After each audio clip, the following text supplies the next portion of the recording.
You know something I noticed, Vortex? I haven't been receiving copyright claims. Is it because the Sex Pistols were anti-establishment?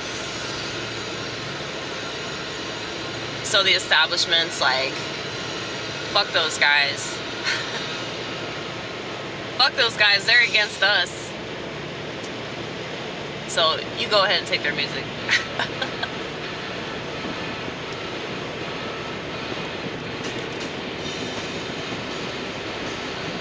I know that John Lydon would be fine with that. He would. John Lydon would agree with me on everything. That's Johnny Rotten.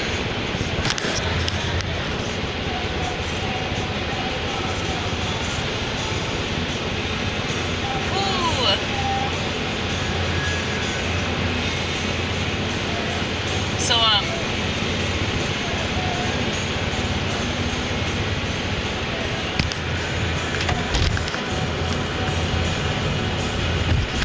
totally forgot what I was going to talk about. So let's just talk about my hair. Let's just address any necessary questions, okay? I think I'm really getting that gray streak that I always wanted. I looked at Tulsi Gabbard with such envy, and now I don't have to anymore because I got into a car accident, alright? So, it gave me anxiety, and now I have a gray streak. I think I look pretty good for my age. Aside from the giant gap in my mouth. Most people can't tell that I'm in my late 30s. Not that it's a contest or anything, but if it was, I'd be winning.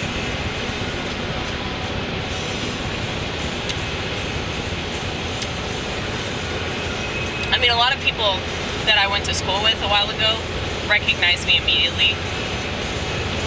Whereas, like, I have to squint. Like, when I see people that I used to know back in the day, I have to squint.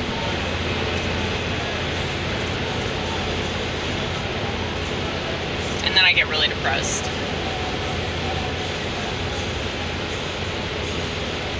Everything is depressing if you think about it long enough. You know? That's why I hate pictures so much. Because it's like, you're capturing a moment that maybe shouldn't be captured. Maybe it's wrong for us to do that.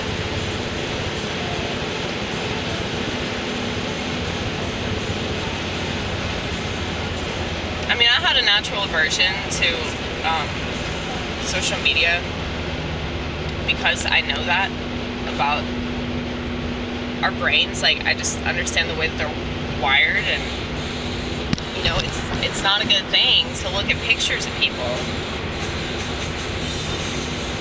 But I can get sucked into that. You know, it's like porn. It really is like porn. It's very, very similar. Because you don't look at life the same way. You don't look at yourself the same way. You don't look at other people the same way. I mean, it's doing the same thing to the brain as watching pornography. And restructuring the way that we view the world around us and how we relate to that world. You know, I make art because I'm so disgusted by this world. And I've been thinking a lot about this conversation I had with my priest. He reached out to me recently, asked me if I was okay, and like, I didn't know how to respond because I'm such a bad liar. So I think I'm just gonna wait and I'll just talk to him in person. Cause like, I'm the type of person that like, I have to just lay low. Cause if a confrontation has to happen, it has to happen. But like, I'm not gonna do that when I'm still fresh in my anger and bitterness. And I'm really grateful that I have a lot of empathy, because like I'm able to see why other people are wrong, you know? Like, I don't just get mad about it. I try to understand why somebody's wrong. I try to understand, like, the perspective that they have and where they're coming from. Like, this is why they said these things, Amy. And I wish that more people would take the time to do that, because we'd have way better conversations if that were the case. I just feel like people are so emotionally immature, you know? See, I'm emotionally mature enough to be like, okay, now's not the right time to have this conversation, because I'm still, like, sort of fuming over it. Now that I've had the chance to calm down, it's like, alright. I don't think that he has any idea, like, how he came across. And if he did, he wouldn't have said any of those things. So, because we have the tendency, whenever we get hurt, to just assume that the people that hurt us just don't care about us. Now, if I tell him, like, how he made me feel and he doesn't care, or he just gets really defensive and acts like it's all my fault, you know, we'll know where he stands. But I don't think he's gonna do that, because he seems to be a pretty humble person. I mean, he's a priest, you know. But I felt kind of bad putting that video up, because I told myself that I wouldn't do that. I would just, like, talk shit about people. And I'm like, Amy, like, talking shit is your specialty.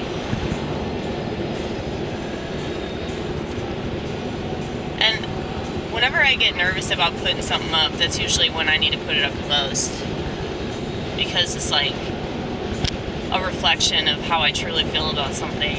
And maybe I'm afraid of that somewhat.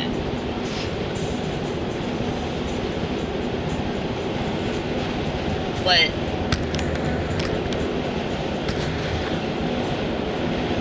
it's annoying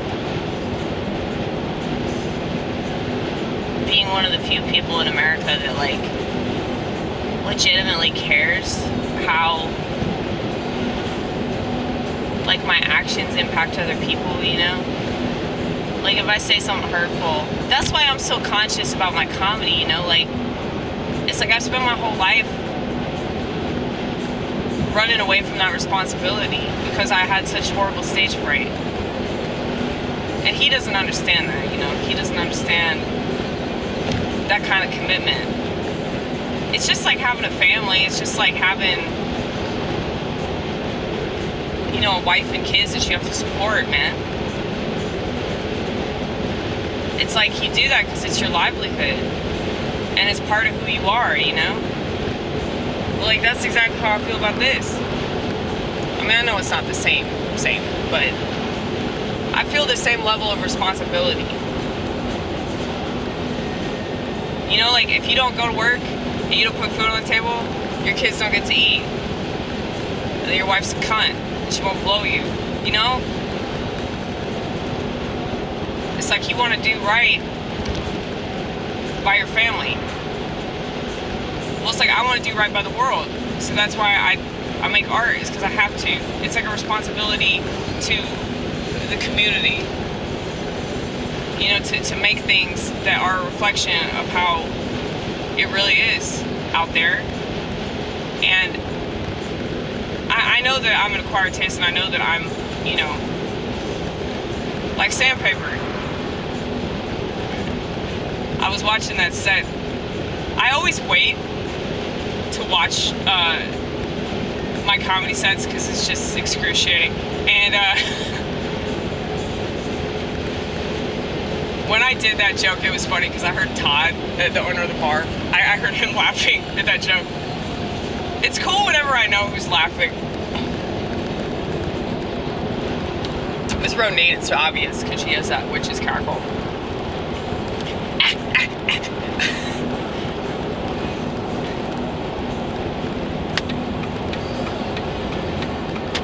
But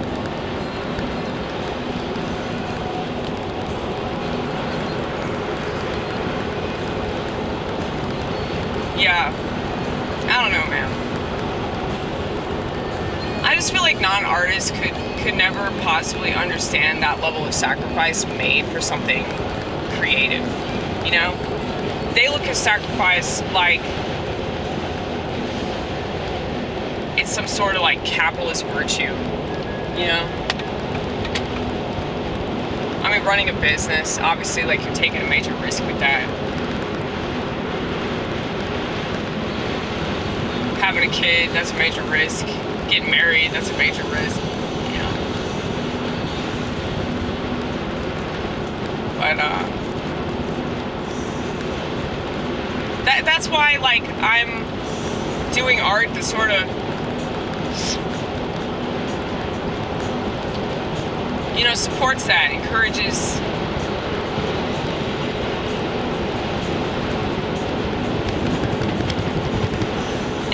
people to make sacrifices. And I mean, I think that, like, everything's so bland here in America because people don't look at it like that. Because they have sex willy-nilly. They have kids willy-nilly. They watch TV and it's like they just don't really think about anything, you know? Like, they don't think about what they're doing and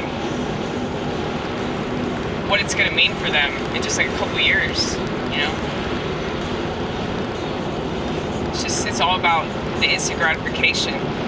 You know, this coworker of mine, she asked me yesterday, like, how do you not get bored at your house? I'm like, well, I make stuff. It's like she's totally addicted to TikTok. You know, she's I think she's 17, and she's always on her phone. You know, she can't not have her phone, so she can't possibly comprehend the idea of, like, entertaining oneself. And that just makes me sad. You know, technology robs people of their creative abilities, man. And, you know, those people seem to be fine with it because they're sheep and they just do whatever they're told to do, and they just want to be entertained. They just want to numb out, you know. And then I was telling her about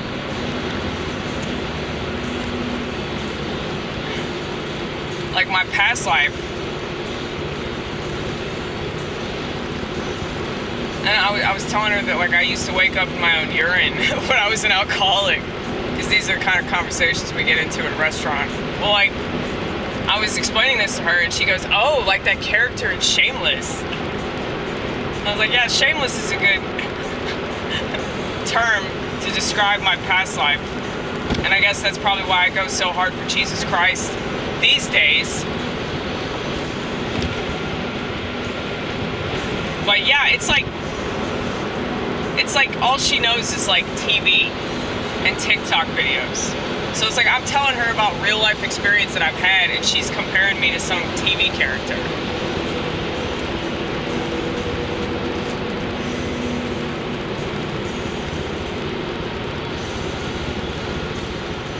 But I don't know. I think that that's always been the case, though. People have always been, you know, mindlessly entertained by stupid garbage. They've always, you know, chosen television. Like, long before the television existed, people had television in their own way, you know? Like, innovation capitalizes on that existential crisis that I talk about so frequently. Because, you know, as a schizo, like, we have a TV in our mind, so we're just constantly flipping channels.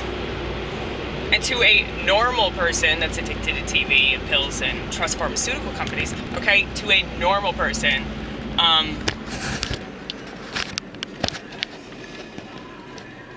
they would, you know, pass by us. Why does my car make that noise? Every single time it makes that noise. I don't know why. And there's no like button that comes up or anything. Like there's no flashing light. Anyway.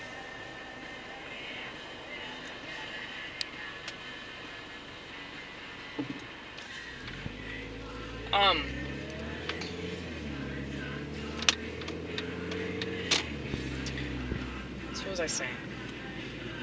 This makes me so mad when this happens. I just like totally lose my train of thought. And I'm on a roll, damn it, I'm on a roll. I was saying something so good, and now it's gone.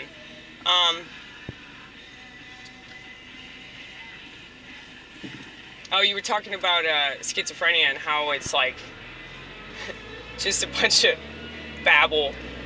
Yes, it is babble. It's babble to people that don't understand what's going on. We know what's going on. Anybody that actually knows what's going on, they'll call you crazy. And then the people that trust pharmaceutical companies, those are the normal people, right? Yeah, I think I just said that. But yeah, it's like we all have a TV in our brain. Okay, schizophrenics are just way more aware of that.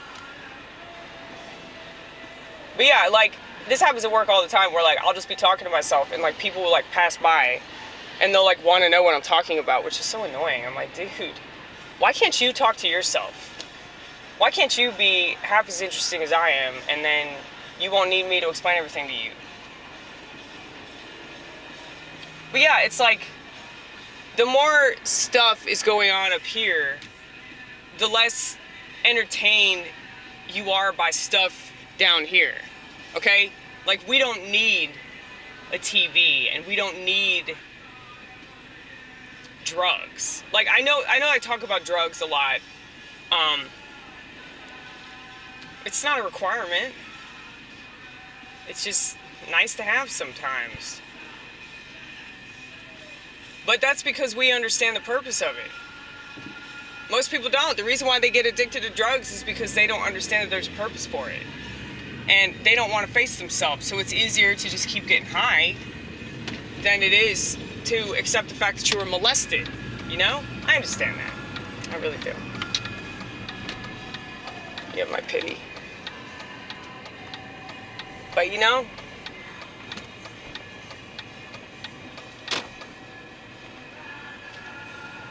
all those pills that you pop and all that liquor that you consume and all that cocaine you snort, it's not going to bring your childhood back, you know? But marijuana will. I'm kidding. Don't do that. I really hate it when people are like, oh, well, I got off this drug, but now I'm on this drug and it's so much better. It's like, I get it, but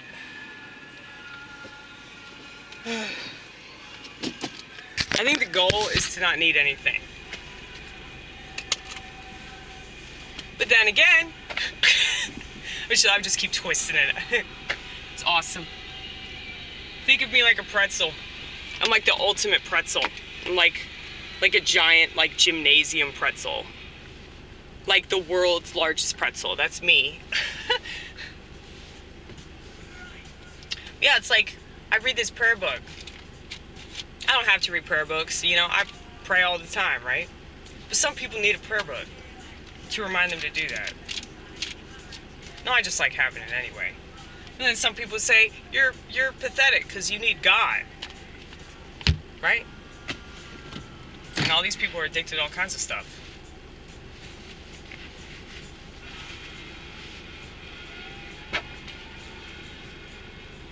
But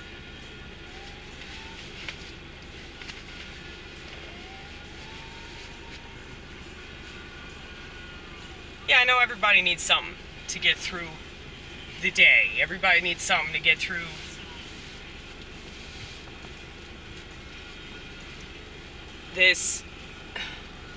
often completely misunderstood thing called life. I probably, sorry, I'm getting this like thing on my knee. It's what do you call it? It's a wrap. It's a wrap so that my knee stays in place and doesn't move around and cause me trouble all throughout the day.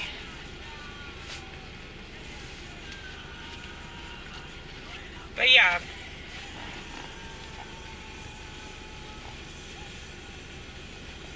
It's like I can explain things really well.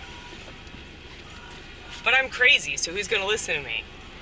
You know? It seems like the only people who listen to me are crazy too. But they're happy, aren't they? They're actually happy in this shit world. They're the happiest they can be. Oh, man.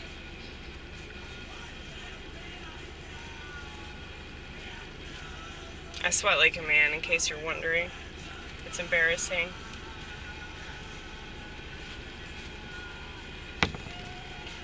You know, if I were any less level-headed, I'd probably identify in other ways.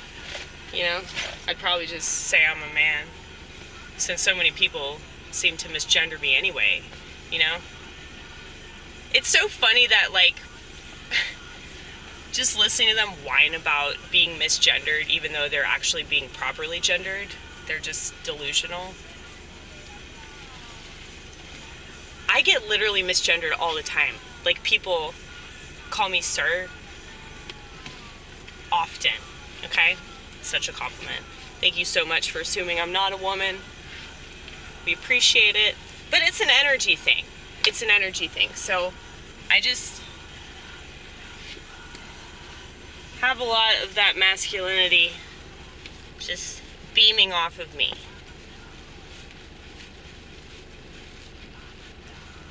And when I talk about that, it probably seems like a joke, and it probably seems like, you know, I'm like making fun of the culture or whatever. I'm really not. Like, I relate to it. I just relate to it from the outside. Because all this stuff is like made me realize, you know, maybe I am a different way than the way that I've been identifying. It's just like I just don't care about identifying a certain way. You know? I talk about personality disorders because a lot of people think I have Asperger's. I don't have Asperger's, honey. I think that men say that because they have Asperger's and they're just projecting it onto everybody else because they want a woman with Aspie so bad. You're so annoying. I keep saying this, like, everybody's a woman.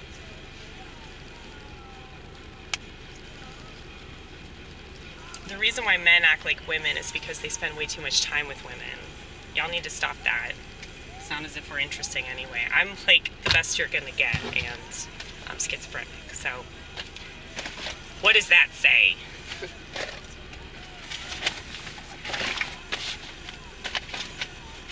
That says that schizophrenia is awesome!